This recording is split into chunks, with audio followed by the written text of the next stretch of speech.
bueno, les estuve leyendo al principio y decía que era un poquito complicado el texto, es pues más de comprensión. Vamos a mirar entonces el siguiente texto que solamente es para responder dos preguntas, la 6 y la 7, con este siguiente texto. David, porfa, ¿me colaboras? Claro que sí, profe. Responda a las preguntas 6 y 7 de acuerdo con la siguiente información. Uno de los escenarios donde empezó a codearse el vallenato con la música que escuchaba y bailaba la burguesía, valses, mazurcas, canciones napolitanas, fue el de las colitas.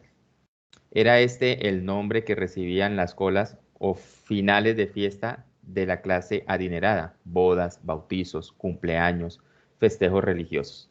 Durante el sarao, mientras los señores se divertían con la música europea que interpretaba una precaria orquesta provinciana, los trabajadores pasaban la fiesta en la cocina y los galpones a... ¿Qué dice ahí? No me acuerdo ahí qué dice. A punta de acordeón, guacharaca y caja. Despachada la orquesta, los de atrás eran invitados a pasar adelante, y patrones y vaqueros se sentaban a tomar y cantar juntos. Se ha discutido acerca del papel que cumplieron las colitas en esta historia. Algunos dicen que estos remates de fiesta fueron el pabellón de maternidad del vallenato, pues combinaron ritmos europeos y nativos. Entre ambos dieron a luz los aires vallenatos. Las colitas son el ancestro directo del vallenato moderno, afirma López Michels. Pero parece más acertado pensar que las colitas no ayudaron a formar el género, sino a divulgarlo. Para empezar, esta clase de fiestas improvisadas no se conocieron en toda la región, sino tan solo en la zona del Valle de Upar. En El Paso no hubo colitas, en muchos lugares del río tampoco. Y por otra parte, los historiadores indican que las colitas surgieron a comienzos del siglo XX, cuando ya el vallenato había empezado a coger ritmo con el trío del instrumental clásico. En cambio, las piquerías y retos sí constituyeron desde el principio uno de los más efectivos moldes de creación, propagación y desarrollo del vallenato. La leyenda de Francisco el Hombre habla de su desafío con el diablo, a quien únicamente logra derrotar cuando le canta el credo al revés. Los grandes acordeoneros viajaban durante días para acudir a piquerías, concertadas de antemano o a través de recados, como lo atestigua La Gota Fría. Acordate, Moralitos, de aquel día que estuviste en Urumita y no quisiste hacer parada. Ahí se los leí un poquito en costeño. Tomado Ajá, de Samper y Tafur 97, 100 años de Vallenato, Bogotá. yo creo que algunos ya lo cantaron, ¿cierto? Bueno, acá nos habla un poquito de nuestra historia y mientras David leía, recordaba esa novela pues, de Escalona y los que no se la han visto, ahí presentan un poco de nuestra historia y nos hablan precisamente de cómo surge este vallenato. Ahí en esa novela, de pronto, ustedes ya la habrán visto, nos muestra un poquito más claro qué eran esas colitas, ¿cierto? De las fiestas, como más que todo como de los sirvientes, llamémoslo así, de las casas, y eran los que quedaban allí, y hacían sus parrandas a punta de acordeón, de caja y de guacharaca. Desde ahí es donde empiezan a hacer. Entonces, la pregunta número 6, yo creo que ese texto fue mucho más fácil de entender, porque es muy colombiano, muy propio. El autor introduce la cita de López Michelsen con el fin de presentar la opinión de un conocedor del vallenato y pregunta, ¿para qué se cita a alguien dentro de un texto? ¿Para reforzar la tesis, para señalar una posición, para legitimar o para convencer al lector? ¿Cuál marcaron ustedes? A ver, por aquí nos dicen los profes em, que la B, la B, la B, la B, la C, la C, la D, la A, la A, la B, la B, la B, la C, la C, la C, la A, la C, la C, la C, la C, la A, la B. Está un poco repartida, profe. Un poco repartido, pero sí hay una tendencia. Entonces, ubiquémonos un poquito en la frase donde está citada esa cita. Dice, algunos dicen que estos remates de fiesta fueron el pabellón de maternidad del vallenato. pues combinaron ritmos europeos y nativos. Entre ambos dieron a luz los aires del vallenato. Las colitas son el ancestro directo del vallenato moderno, afirma López Michelsi. Entonces, en este momento, esa cita, fíjense que acá no hay una cita de datos. Si fuera una cita de datos, entonces nosotros estaríamos tratando de reforzar como una idea principal o de pronto de legitimar ese dato de que ellos lo hicieron. Acá lo que trata el autor de hacer es de señalar una posición sobre el papel que desempeñaban esas colitas en el origen del vallenato. O sea, ¿cuál fue el papel tan importante que cumplió esas colitas, esas fiestas de final de parranda que dieron origen a lo que nosotros conocemos hoy como el vallenato? ¿Listo? Entonces, la respuesta es la B, señalar una posición discutible. Acá lo aclara muy bien, discutible, porque eso es lo que afirma López Michelsi. Otras personas o otros autores podrán tener otra posición, pero él dice que las colitas fueron los que empezaron a dar origen a ese género. Si ustedes analizan más adelante, el texto dice que no, que ya existía, sino lo que hizo fue, esas colitas lo que hicieron fue promover este género. Entonces, acá tenemos dos posiciones. Entonces, la cita de López Michelsin es para señalar una posición discutible sobre el papel que desempeñaron las colitas en el género. Respuesta B. Pregunta número 7 dice, el autor cita el verso de la gota fría. A ver, en el encuentro anterior les expliqué, cuando nosotros citamos otro texto de un texto, ¿cómo se conoce eso? Vamos a ver si recuerdan. Yo les hablé de intertextualidad, intratextualidad y extratextualidad. ¿Cómo es que se conoce? Aquí dice la profe Ana, intertextual. Exactamente, profe Ana, muy bien. Eso es intertextualidad. Estoy citando una canción dentro de otro texto. Entonces, al tomarlo como referencia o como ejemplo, otro tipo de texto dentro de un texto, estamos haciendo una relación intertextual. Entonces, tomamos el verso de la gota fría, que David ya lo estaba ya cantando y algunos ya. Dice, para apoyar la idea que los acordeoneros viajaban para asistir a diferentes piquerías, porque en ese se hace referencia ¿a qué? ¿A qué hace referencia la canción de la gota fría? O bueno, el texto que citaron ahí. El texto dice, acordate, Moralitos, de aquel día que estuviste en Urumita y no quisiste hacer parada. No es parranda, parada. ¿A qué hacía referencia? Por aquí nos dicen que la C, la C, la C, la C, la D, la C, la C, la C, la C, la C, la A, la C, la D, la C, la D, la D, la C, la C, la C, la C, la C, la D, la C, la B, la C, la C, la C, la C, la C, la C, la C, la C, la C, la D. Bueno, vamos a mirar un momentico. Ese verso no hace, aunque se pronuncia Urumita, digamos que la acción o las acciones importantes no recaen en Urumita, en el pueblo, recaen en Moralitos. ¿En quién? En el personaje. De pronto le decía así de cariño, me imagino que es el apellido. Entonces le está diciendo, acordate tú que no pasaste por aquí y no te quisiste quedar. Eso es todo lo que le está diciendo. Pasaste por aquí por Urumita y no quisiste hacer la parada aquí, no quisiste venir a tocar acá. Entonces está haciendo referencia a un acordeonero que se encontraba de paso por un pueblo. Pasó por el pueblo, pero no quiso parar. La respuesta de las 7 es la C. Ya están haciendo referencia a la persona, más no al lugar donde llegó. Vamos entonces con el siguiente texto. Estaba como chévere eso. Profe, antes de pasar a esas siguientes dos preguntas, por aquí alcancé a leer una pregunta que hizo un profe ahorita, que qué tan aconsejable es primero leer la pregunta y luego irme a leer el texto. Pues yo siempre diría que lea primero el texto. Lees el texto, lees la pregunta y cuando encuentras la pregunta, devuélvete, o sea, devuélvete a ubicar dónde está esa pregunta en el texto. Si ustedes se dieron cuenta, yo acabé de hacer eso y eso es un ejercicio que tenemos que hacer. Devolverme al texto y si me tengo que devolver 2 o 3 veces lo hago. ¿Por qué tengo que hacer una primera lectura del texto? Para yo ubicarme, porque si no voy a perder tiempo y no voy a tener una comprensión general del texto. Entonces, primero leo el texto general, leo la pregunta, me devuelvo o ubico, es solamente esa parte, ubico dónde está esa pregunta. Ahora voy a hacer una aclaración. No todo el tiempo las preguntas van a ser de una parte de un párrafo, muchas veces va a ser del contenido general del texto. Entonces yo debo tener todas las preguntas, o sea, debo tener el panorama general del texto. Ya, si me pregunta por algo específico, como en este caso, bueno, acá ya aparece la referencia de la canción y lo toman.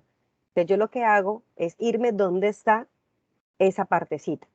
Pero para yo poder llegar allí de una manera más rápida, yo ya debo tener una referencia general, o si no voy a, como les decía, voy a perder tiempo. Como dónde está, me ubico acá.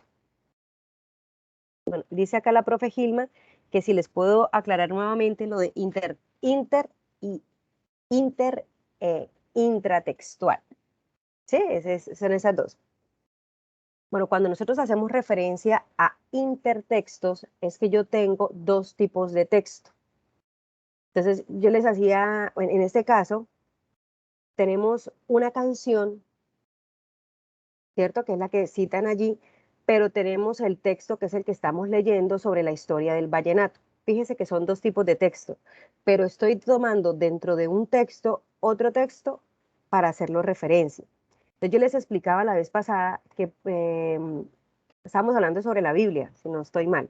Entonces, por lo menos voy a hacer un texto histórico sobre la guerra de Rusia, acá en la que estamos ahorita como vigentes.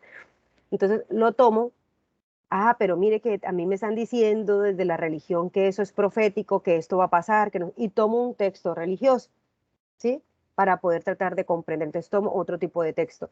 O yo lo puedo hacer con una canción, lo puedo hacer con un poema, lo puedo hacer, pero es de documento a documento.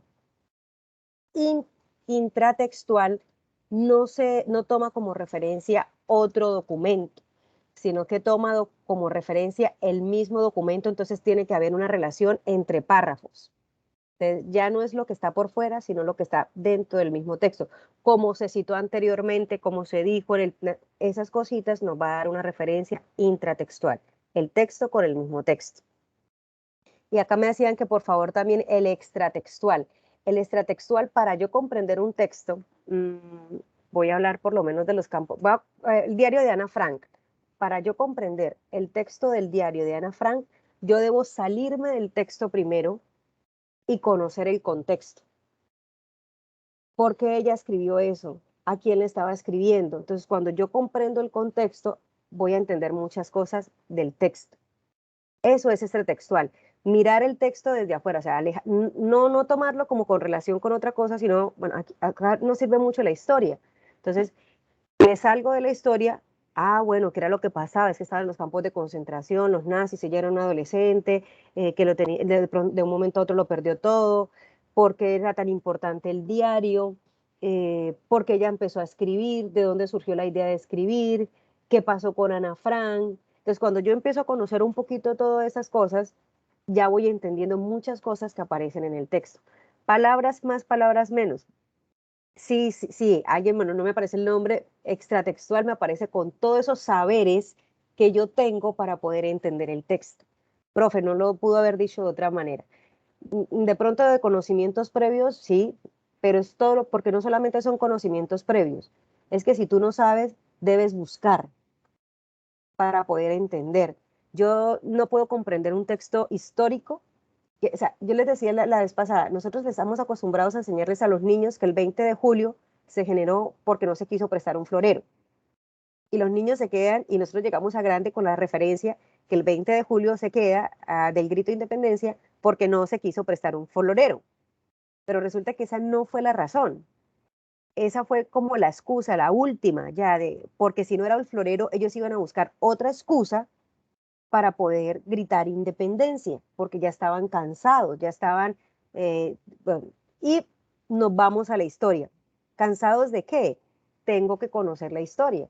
Pero, pues, pero ¿y vos, si vivían bien, si ya estaban los criollos? Tengo que conocer un poco de historia. Entonces, eh, sí, necesariamente tengo que saber. Si tú llegas a un lugar, por ejemplo, llegas lo que pasa con muchas personas que cogen, voy a hacer ejemplo, un aeropuerto en China, y tú llegaste a China y allá en la maleta tú estabas, haz un ejemplo, estabas permitido que lleves cigarrillo, pero llegaste y te atraparon, entonces te metieron a la cárcel, porque antes de llegar al lugar donde vas, debes saber para dónde vas, porque no todas las cosas son permitidas entrar en todos los lugares, aunque en Colombia sí.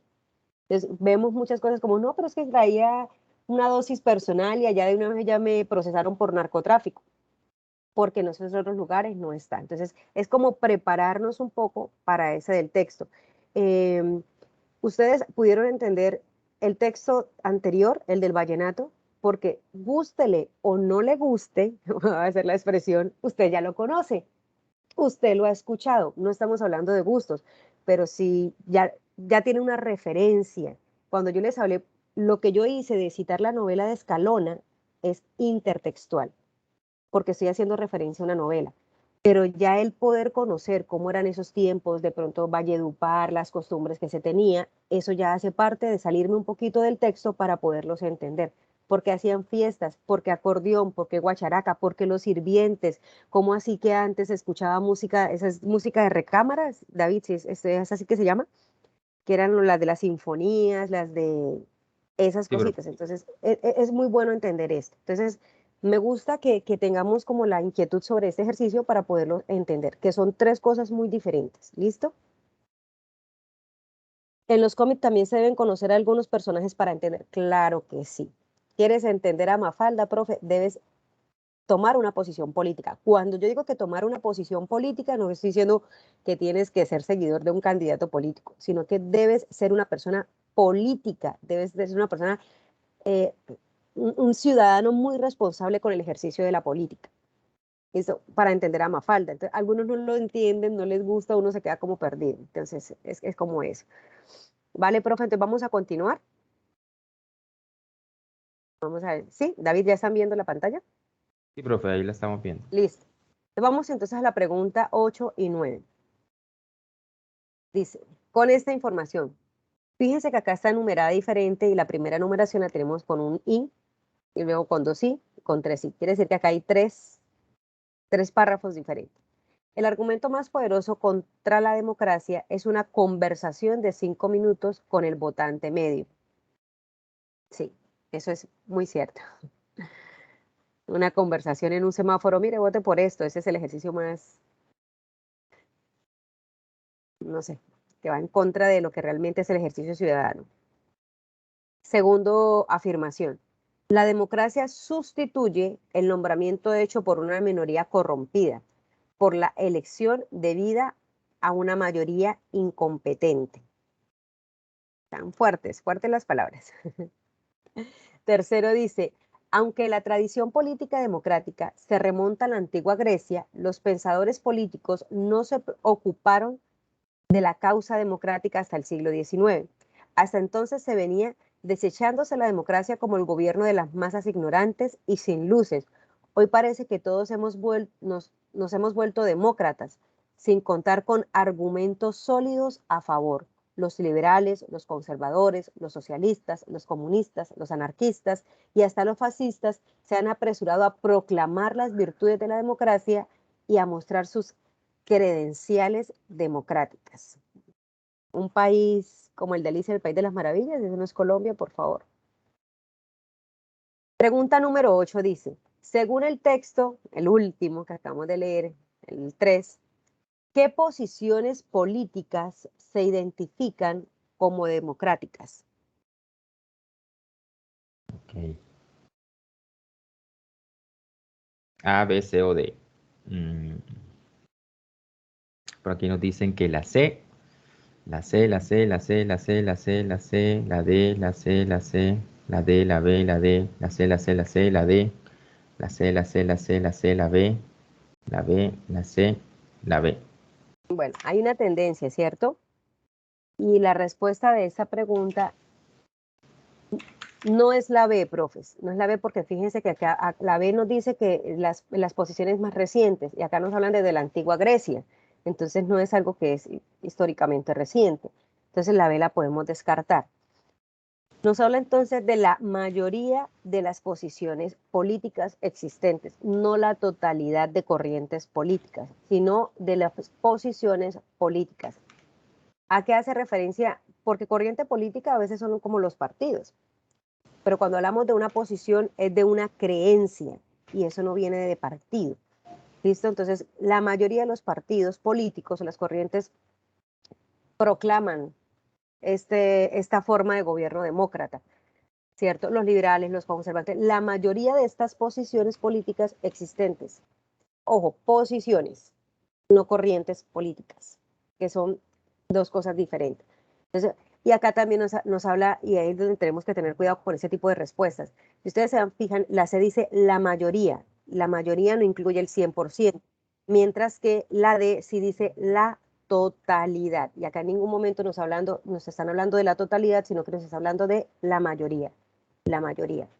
A veces parece que a todos nos hemos, a veces parece como si fuera, da la impresión que todos estamos incluidos ahí, pero no.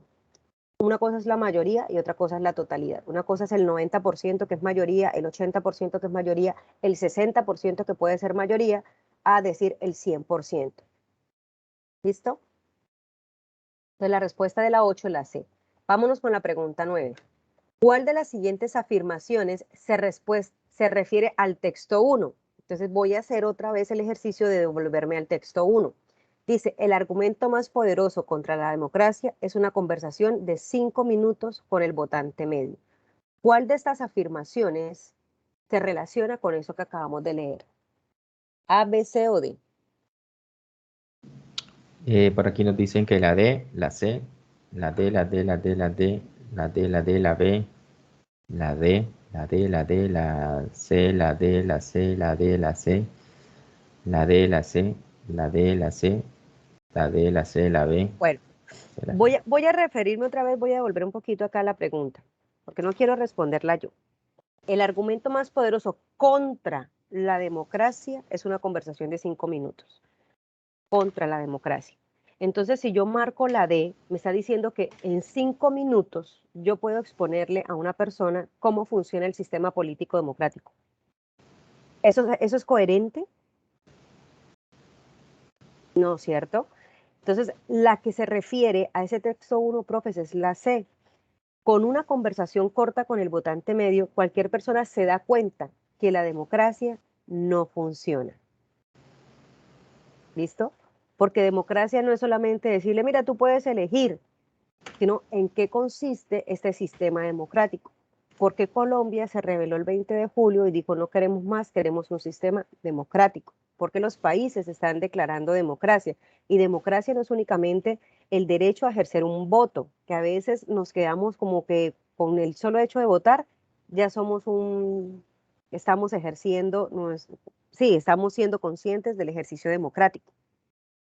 Entonces, democracia, profe, si ustedes consultan, es la forma en que el pueblo puede participar del gobierno. Entonces, si yo puedo participar del gobierno de manera democrática, entonces los veedores ciudadanos cumplirían realmente la función de veedores ciudadanos y no solamente de escoger a un candidato político y subirlo para que gobierne 3 o 4 años y decir, no fue, ¿cómo es que dicen? ¿Cómo es que se dice? Él robó, pero hizo alguito. Eso no es un ejercicio democrático. Entonces, hay que ver un poquito. Entonces, tenemos que pensar mucho que en 5 minutos tú no presentas, y mire lo que dice acá, el argumento básico. El argumento básico. 5 minutos no es suficiente. En 5 minutos tú te das cuenta que realmente lo que se hace en un semáforo repartiendo un volante no es democracia. Si no, entonces miren, los debates políticos de los candidatos a presidencia durarían solo 5 minutos. Y ahí se nos cae todo argumento. Entonces, pregunta 10. Vamos a responder la pregunta 10 y la pregunta 11 con esta afirmación. El conocimiento no consiste en una serie de teorías autoconscientes que tienden a converger a una perspectiva ideal. No consiste en un acercamiento gradual hacia la verdad. Por el contrario, el conocimiento es un océano, siempre en aumento, de alternativas incompatibles entre sí y tal vez inconmensurables. Toda teoría particular, todo cuento de hadas, todo mito forman parte de un conjunto que los obliga al resto a una articulación mayor. Y todos ellos contribuyen por medio de este proceso competitivo al desarrollo de nuestro conocimiento. No hay nada establecido para siempre. Ningún punto de vista puede quedar omitido. En una explicación comprensiva, expertos y profanos, profesionales y diletantes, forjadores de utopías y mentirosos, todos ellos están invitados a participar en el debate y a contribuir al enriquecimiento de la cultura. Ese sí está un poquito más enredado que el del vallenato. La tarea del científico no ha de ser por más tiempo la búsqueda de la verdad, o la glorificación de Dios, o la sistematización de las observaciones, o el perfeccionamiento de predicciones. Todas estas cosas no son más que efectos marginales de una actividad a la que se dirige ahora su atención y que consiste en hacer de la causa más débil la causa más fuerte, como dijo el sofista, por ello en apoyar el movimiento de un conjunto. ¿A qué tipo de texto les lo ubicarían? Ahí nos dieron una pista. Precisamente esa pregunta la estaba haciendo un profesor. ¿Argumentativo, expositivo, argumentativo, argumentativo? Es un texto filosófico de tipo argumentativo, porque la filosofía maneja tipos de texto argumentativo. ¿Y cómo sé qué es un texto filosófico? Pues por la forma en que está presentado, como es entre sí, el no, el conocimiento. Y otra pista muy importante es como dijo el sofista. Entonces ya sabemos que está inclinado a ser filosófico.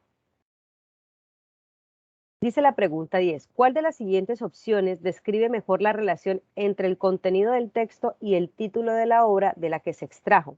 Entonces, mire que el título de la obra es Tratado contra el método. Y pues ya leímos el texto. Ese es el título de la obra, Tratado contra el método. Entonces, ¿cuál de esas opciones describe la relación entre lo que acabamos de leer Listo, y ese título? por aquí nos dicen, profe, que la C, la D, la D, la A, la C, la D, la A, la D, la C, la D, la D, la C, la D, la D, la D, la D, la D, la D, la D, la D, la D, la D, la C, la C, la C, la C, la C, la D, la C, la C, la C, la C.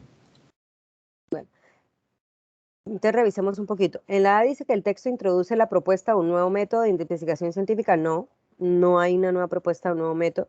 Entonces la A descartada. El texto ataca diferentes ideas a propósito de qué es aquello en lo que consiste el llamado el método científico. No, en ningún momento lo está atacando, pero sí hace unas críticas de las concepciones sobre el conocimiento científico. Entonces, mire que acá dice que el conocimiento no es algo acabado, conocimiento científico, ¿no? No es algo acabado, sino que es como un océano, como un mar. Y que eso que nosotros tenemos en los libros como conocimiento científico no es en sí como la intención, acá lo dice. No solamente la sistematización de lo que se observó, la predicción de lo que se hizo en el laboratorio, sino que va más allá, o sea, no se reduce.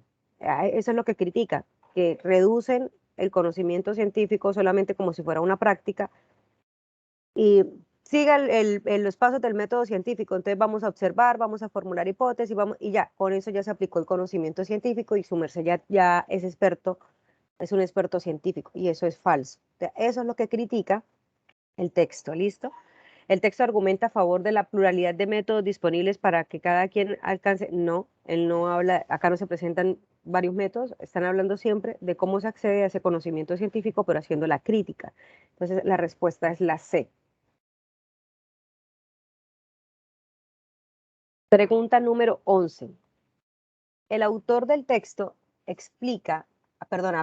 texto aplica a la filosofía de la ciencia el principio del liberalismo, según el cual todos los ciudadanos somos iguales ante la ley y ante el Estado.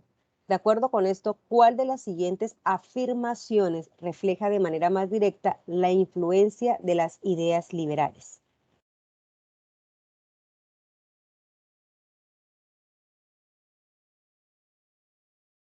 Tenemos por aquí que la B, la B, la C, la B, la C, la C, la D, la B, la C, la C, la A, la C, la B, la A, la B, la D, la C, la C, la C, la C, la A. Bueno, Está bastante miremos, repartido. sí, les dice, según el principio de que todos los ciudadanos somos iguales ante la ley y ante el Estado, vamos a mirar, la tarea del científico ha de ser, no ha de ser por más tiempo la glorificación de Dios. ¿Será que el método científico entonces, o qué es lo que trata entonces de comprobar realmente ese método científico? Hay que, segundo, la teoría particular, todo cuento de hadas, todo mito forman parte del conocimiento. Hacer de la causa más débil la causa más fuerte. Por ello, en apoyar el movimiento conjunto. El conocimiento no consiste en una serie de teorías autoconscientes que tienden a converger en una perspectiva ideal. Bueno, si miramos un poquito la respuesta de esta, cuando nos dicen que en el principio científico del liberalismo, todos los ciudadanos somos iguales. Quiere decir que todos podemos hacer parte o todos somos, podemos entrar en el ejercicio de comprobar desde el método científico toda creencia. Por lo tanto, todo cuento de hadas, todo mito también forman parte del conocimiento científico. Entonces, ¿qué va a hacer el conocimiento científico luego?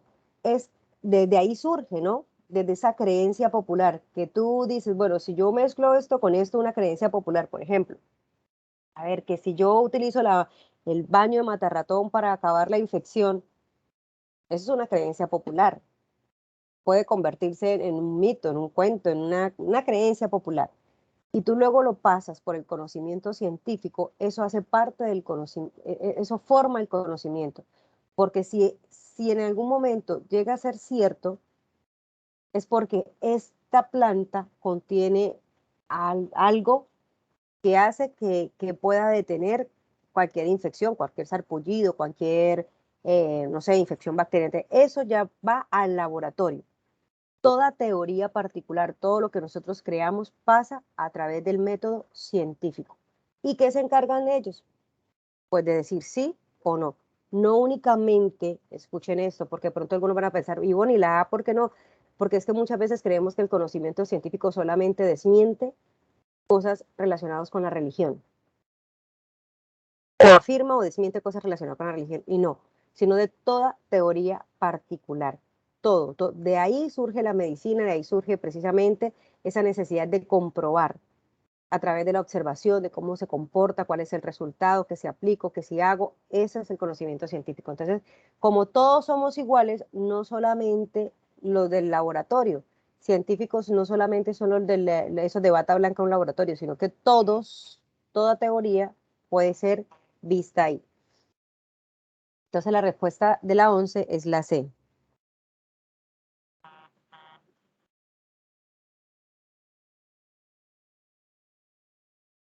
¿Vale?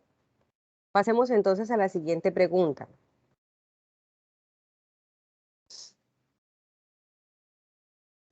Perdón, profe, ¿la C o la B? La de todos, la D, la B, perdón, la B, La B, B, B de ballena, de la ballena. B.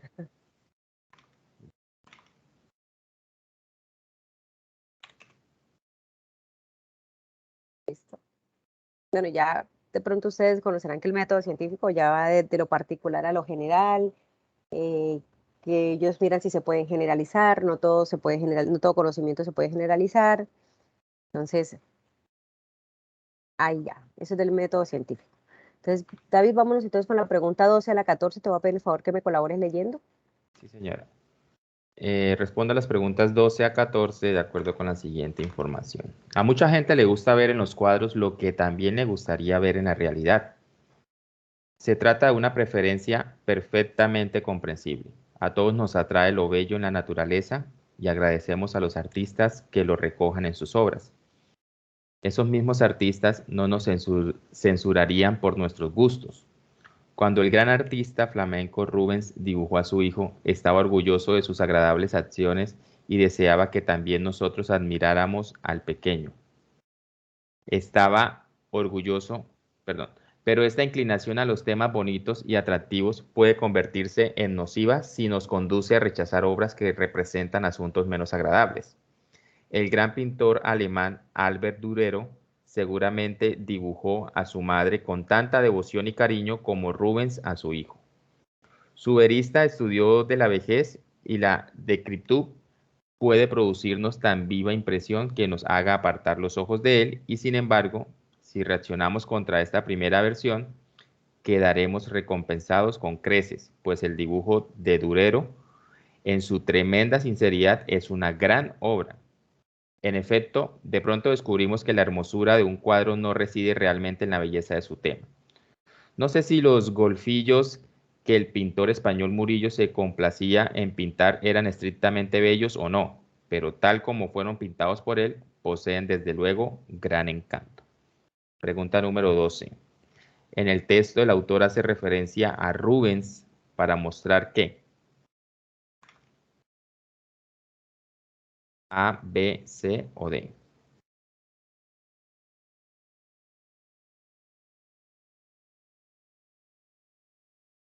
Por aquí tenemos A, C, C, C, B, A, C, A, C, A, C, C, C, C, A, D, D, A, C, C, C, C, C, C, C, C, C, A, C, A, C, A.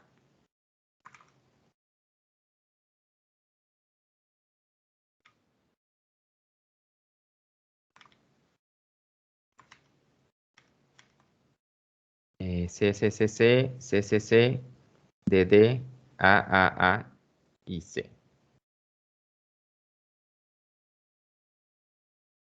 Creo que estaba hablando un poquito sola. Ya. Cuando tenemos que fijarnos un poquito cuando se cita Rubens para poder entender qué relación tienen las afirmaciones con él. Entonces, ¿cuándo lo cita el autor del texto? Aquí. Acá, mira. Cuando la gran artista flamenco Rubens dibujó a su hijo, estaba orgulloso de sus grandes acciones, ¿cierto? Entonces empieza acá trae a y deseaba que también nosotros admiráramos al pequeño. Entonces, aquí es donde aparece él. Entonces, revisemos un poquito qué es ahí en el momento en que se cita. ¿Por qué lo citan? Ah, porque a todos nos atrae lo bello y por fortuna el arte lo recoge en la pintura. O sea, todos los artistas pintan lo bello.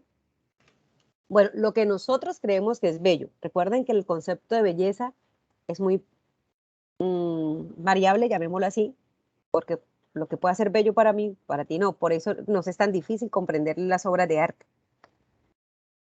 El público siempre exige que el artista refleje la realidad en los cuadros. Yo creo que esa respuesta no, pues no hace referencia a lo que realmente se quiere, la ve. Algunos artistas plasman en sus obras los que nos gusta ver en la realidad, o la declinación en el arte por los temas bonitos y atractivos que es bastante nociva. Es cuando citan a Rubens, lo que nos están diciendo, literal, profes, literal. Se trata de una preferencia perfecta. A todos nos atrae lo bello en la naturaleza y agradecemos a los artistas que lo recuerden. Esos mismos artistas no nos censurarían por nuestros gustos. Y deseaba también que admiráramos al pequeño. Pero esta inclinación en los temas bonitos y atractivos puede convertirse en nociva. Eso es lo que nos están diciendo. Pero ¿qué fue lo que dibujó Rubens ahí? ¿Qué fue lo que él hizo? Plasmó en sus obras lo que a nosotros nos gustaría ver. Él plasmó a su hijo, pintó a su hijo. Y si ustedes se toman el tiempo de pronto de buscar estas obras, se van a dar cuenta que, ay, tan bonito, como un retrato, bonito. Y de pronto, si el otro, ¿por qué lo comparan con el otro señor? Porque acá hay un contraste con Durero, porque él pintó la vejez. Entonces, la vejez no es tan bonita cuando te la pintan sus perfecciones con las arrugas, con las manchas en la piel, por el párpado caído. Entonces, eso ya no nos va a parecer tan bonito. De hecho, por eso están los filtros para poderse tomar las fotos y muy chistosamente en las cámaras ya de los celulares aparece el nivel de belleza, porque no nos gusta la realidad. Entonces, acá como manera de reflexión. Entonces, la pregunta número 12 tiene como respuesta la C. Este artista Rubens plasmó en sus obras lo que a nosotros nos gustaría ver. Imagínense, la tez de un niño es completamente lisa, es viva, es fina, es muy diferente a lo que puede hacer la vejez. ¿Cuál de los siguientes enunciados expresa un juicio de valor? Mire con esta expresión, juicio de valor. ¿Qué es un juicio de valor? Un juicio de valor no es decir, es bonito, es feo. ¿Qué es un juicio de valor? Porque cuando nosotros calificamos evaluaciones, estamos emitiendo juicios valorativos. Ya vamos entendiendo un poquito la relación. Aquí estamos evaluando el texto, un juicio de valor.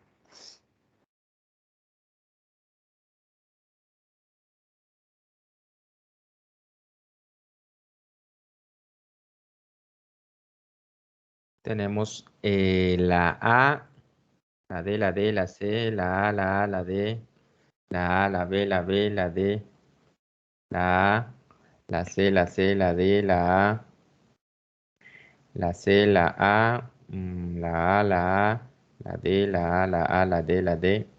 La C Yo está creo, bastante repartida. sí, está bastante repartida y profes, vamos a revisar un poquito porque nosotros emitimos juicios de valor. ¿Listo? Entonces, aquí tenemos que tener mucho cuidado. Cuando tú emites un juicio de valor, estás calificando, estás poniendo un adjetivo, estás dando tu opinión sobre algo. Por eso les decía yo que nosotros emitimos juicios de valor cuando evaluamos los niños, cuando los calificamos. Ponerles un 4, ponerles un 5 es emitir juicios de valor. Y esos juicios de valor corresponden a unas escalas de cómo están presentados los trabajos y esto mismo es lo que vamos a mirar acá. Entonces, decir que un juicio de valor es la respuesta A sería errado, porque acá no hay juicio de valor. Mientras Rubén dibujó la juventud, Durero dibujó la vejez. Acá hay es un contraste. Pero ¿qué juicio de valor puede haber ahí? Ustedes detectan alguna palabra, solamente juventud y vejez. No, eso era lo que ellos plasmaban en sus cuadros. Pero no me están diciendo cómo lo hizo, cómo se generó. Entonces, voy a hacerles como otro ejemplo para que caigamos en cuenta. Si ustedes le ponen a un niño a escribir un cuento y ustedes les dicen, un juicio de valor es, eh, presenta de manera pulcra el cuento con letra clara, tú ya le estás dando indicaciones, ¿cierto? A tiempo, esos son para que luego nos va a orientar a poder dar una calificación, un juicio de valor. Entonces, en la primera no hay ninguno. Entonces están diciendo únicamente lo que pintó, lo que tú puedes encontrar, pero no te están diciendo cómo es esa juventud, cómo está categorizada. Obviamente, pues en el texto sí, porque en el texto anterior, Rubén cuando nos presenta, nos dice que a él le parecía bonito, que él quería que su hijo todo lo viera. Eso es un juicio de valor. Rubén creía que su hijo era lindo, por eso lo pintó. Y quería que todos admiráramos la belleza de su hijo. Entonces, eso es un juicio de valor. Entonces, decir que Rubén estaba orgulloso de su hijo y deseara que lo admiráramos tampoco es un juicio de valor porque tú no estás emitiendo un concepto sobre eso. Pero si yo digo, los golfillos del pintor español Murillo tienen gran encanto, tú ya le estás adjudicando un adjetivo y ese gran encanto ya tienes un juicio de valor. Eso es un juicio de valor. Entonces, tomen nota acá de esa expresión porque te están pidiendo prácticamente calificar. Y acá tú los estás calificando. Sí, fabuloso, encantador, ya estás calificando, ya estás emitiendo un juicio de valor. Para el público, la hermosura de un cuadro reside en la belleza de su tema. Recuerden que la belleza no depende de lo que el público piense. El cuadro es un texto que habla solito y la belleza no es relativa. En arte es muy diferente el concepto de belleza. Belleza no es 90, 60, 90. ¿Listo? Para eso hay que saber de técnicas, bueno, yo no soy artista, pero hay que conocer un poco de arte para poder entender. Entonces la respuesta es la B, profe. Esta expresión, tienen gran encanto, es el juicio de valor.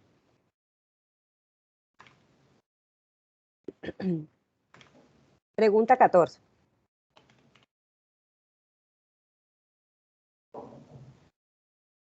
De los siguientes títulos, podría ser